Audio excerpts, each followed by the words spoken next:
In 1978, Space Invaders took the world by storm, and it was no different here in Australia. The majority of old arcade machines you find here were actually Australian made. There were a few companies that made them, but by far the biggest was Leisure and Allied Industries. In 1978, you bet they jumped on the licensing for Space Invaders. While this cabinet looks like a Taito machine, it's actually an Australian-built LAI Space Invaders, which is much rarer, much less sought after, and much less valuable. Instead of the Taito logo, it's got an Aussie LAI logo, which is very faded, but you can kind of see it there. It has a strange window on the front, which something goes in. The speaker grill is different. It has a generic coin door. The control panel is pretty much a Taito panel, although I think it might have different dimensions. The biggest difference between this and a Taito cabinet is that Taito cabinets are made of plywood, whereas this is made of dog shit. Mine has dandruff. I do at least have the artwork on one side of the cabinet, even if it is falling apart. I don't know any of the history of this machine, but it sure has had a life. Thanks, JH and DW. Does that say kill me? Man, I'm not doing that, even if you are a substandard licensed copy. Just like its international counterparts, this has a quasi 3D effect. The screen's actually down the bottom mirrored, so you see a reflection of it, except the moon in the LAI cabinets isn't transparent, so the light doesn't shine through it, and it's kind of just pretty much black the whole time. The Taito and Midway ones look much nicer. But the biggest problem with this machine is that it's hopelessly unreliable, and that's not Leisure and Allied's fault. All my 70s arcade machines have issues that need fixing, and LAI didn't make the internals for this. This has the same internals as the Midway cabinets. When I first got this, everything was broken. The game board was broken, the power supply was broken, the monitor was broken, and both the fluoros were broken. Even though I haven't restored this cabinet, it still cost me hundreds of dollars in parts and repairs. And even though it's still playable, it hasn't had sound in over a year, and this video is going to be a nice excuse for me to fix it. So here's half the schematics for half the game board, and this is all I need for this fix. The speaker, which comes out over here, is driven by an LM377 amplifier. It's shown on here twice with the same board location, which is P2, and that's because it's one chip that has two amplifiers in it. So that guy, or one of its associated components, could be the culprit. But then if we follow the audio lines back, we come to this LM3900. Again, two amplifiers with the same designation because they're both in the same chip. This one's controlled by the volume control as well. And this amplifier is probably about as far back as our problem's gonna be, because before this, all the sounds come from separate places. We've got Invader hit here, Saucer here, etc, etc. Each sound comes from a separate place, so any faults in those places would only affect one sound. But since we've got no sound at all, it's got to be over here, or it could possibly be one of these guys up here, which I think are to turn the whole lot on and off, but I'm going to start by measuring around this amplifier. This big L-shaped construction here is the game board. I've only really seen this layout with Taito and Midway stuff. It's a terrible design, really. This edge connector here causes all sorts of problems with bad connections. So basically I want to try and find where the audio gets stopped on the way to the speaker. I've got a regular Bluetooth speaker here with an auxiliary input connected to an old multimeter probe with a ground clip. It was the only alligator clip I had at the time. I would much prefer a smaller one. So first I'm going to measure around this amplifier because it's easier to change, and I'm hoping this is the problem. Oh, that's loud. So that half of the output works. What about the other side? Oh, goodness me, this thing makes loud noises all of a sudden. Guess that's what I get for putting an amplified output into a line level input. Sadly, I have got sound at the input of this amplifier under this heatsink, but nothing at the outputs. I guess I'll change it. Look at this giant piece of junk.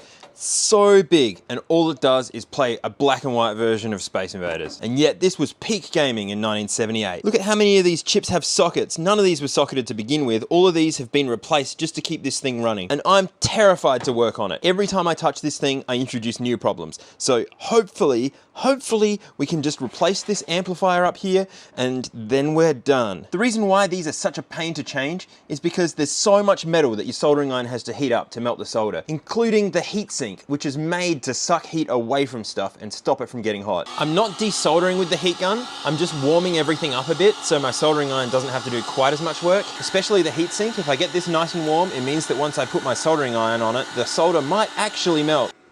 Ow! Actually, you know what? I just heard it making noises, and that's gone quite loose. This might just remove. Look at that! I got the heatsink off. I haven't done it with a heat gun like that before. I'd usually frown upon using a heat gun to remove stuff from a board like this. Heaps of flux. I'm gonna use desoldering braid from the top, then my desoldering vacuum for the other side. I've got the new amp chip on here. I also changed some associated capacitors because it must have died for some reason. And I've added some patch wires because the traces on this board look awful. Now I just gotta put the heatsink on and give it a shot. Here's hoping. Pushing start now. Why? Why no sound? Oh, that's a sound. It's just not the right sound. Oh, the amp's getting really hot. Let's turn it off.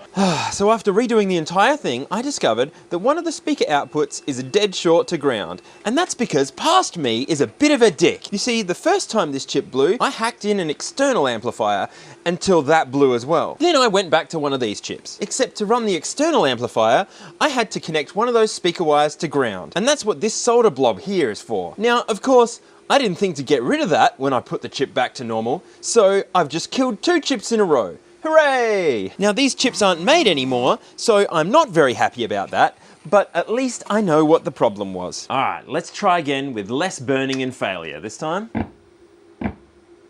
it's not meant to sound like farts.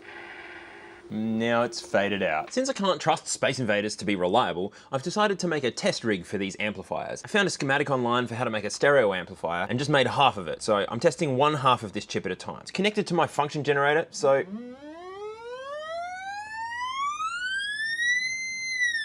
we can see that it can sweep through the range there. It can make a dial tone at 10 kilohertz AM modulated. Make all kinds of funky noises.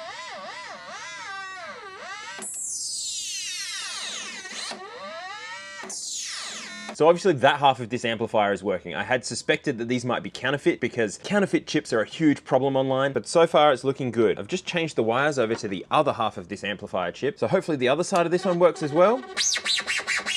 Yep, we got both sides of this amplifier chip. So this chip is okay. What if I put the original one back in that I took out right at the start? It works. Now the other half? Aha, so half of this chip is blown. That's pretty consistent with one output being grounded. I'm guessing the first new one that I put in is gonna be the same since that got half grounded too. One good side, 2 good sides. Okay, so that amplifier is actually still working. I feel like I'm gonna wish I did this in the first place because it was already socketed and it's like a 2-second job to do. If this fixes it, I'm gonna be very happy, but also kind of annoyed at the same time. Press start. Is that worse? Got a tiny little noise and that's it. Now, because I don't trust new parts, I'm gonna swap this one with this one up here. This is for the explosion noise. So if everything's okay except the explosion noise, then the brand new chip is bad. Well, we're back to crackles. Do we have the explosion? Yeah, just crackly. Okay, what's going on here? I'm gonna measure the resistance of the cabinet speaker again. I did measure it before and I got 8 ohms, but I don't know, maybe something's changed. 2.3, 2.2. Let me get this speaker out. This is actually an interesting speaker. I haven't seen one like this before. It's got 8 ohms, common, and 4 ohms. So you can wire between 8 and common to get an 8 ohm speaker, or you can wire between common and 4 to get a 4 ohm speaker. However, in this cabinet, the 2 outside pins were wired up, so I guess that makes 12 ohms. I suppose they were trying to be a bit gentler on this amplifier. Measuring this speaker, the 4 ohm setting, I'm actually getting 4 ohms. Okay, what about the 8 ohm setting? 4 ohms. 12 ohm setting? 1.2 ohms. This speaker's bad, and that's actually quite sad, because I don't think I'm going to be able to get another one with this meshed front, and you can see that through the grill. Yay, it's 8 ohm. Look, I can even use this bit to fake the mesh. Oh dear. Oh, it's not good. That bit hopefully won't be visible. There we go, look at that. I even used the original screw holes so that if I find an appropriate speaker later, I can get rid of this monstrosity. The speaker measures up properly at 8 ohms now. Please work. Oh, it's working. That's what it's supposed to sound like. Oh, that's so good. Also, this is a terrible place for a main volume control. You can't reach this at all from the front of the cabinet. Even if you were gonna try and reach it through the coin door, you're reaching past the high voltage section in the monitor to get there. You just can't do it. Excuse you, Space Invaders. Here's the part where we're supposed to live happily ever after, but because this is every bit as unreliable as I said it was, instead of playing the game now, we're watching it boot loop, which is freaking brilliant. I really love just fixing these machines and making them worse. It's so much fun. If I press start before it finishes drawing the main title screen, I can kind of play it. It all seems to be working fine, but as soon as I get game over, the whole thing starts again on its boot loop. The original repair documentation for these boards is available, but I can't apply it directly to this board because I'm using a homebrew save and multi-game kit, which means the normal fault conditions don't apply. And I'll be even deeper in trouble if I take the save kit out because this board doesn't work off its original ROMs. It was relying on that save kit to actually work at all. This just went from being a relatively simple audio fix to being a whole bunch of pain that I don't want to deal with right now. That's it. Space Invaders, I think we need some time apart. If you want ad-free early access to all my videos, join me on Floatplane for $2.50 a month. Or if you just want a photo of each new thing that I get from my video game collection, which I've been collecting for quite a while, then you can join me for just $1 a month. The link's in the description. I'll see you there.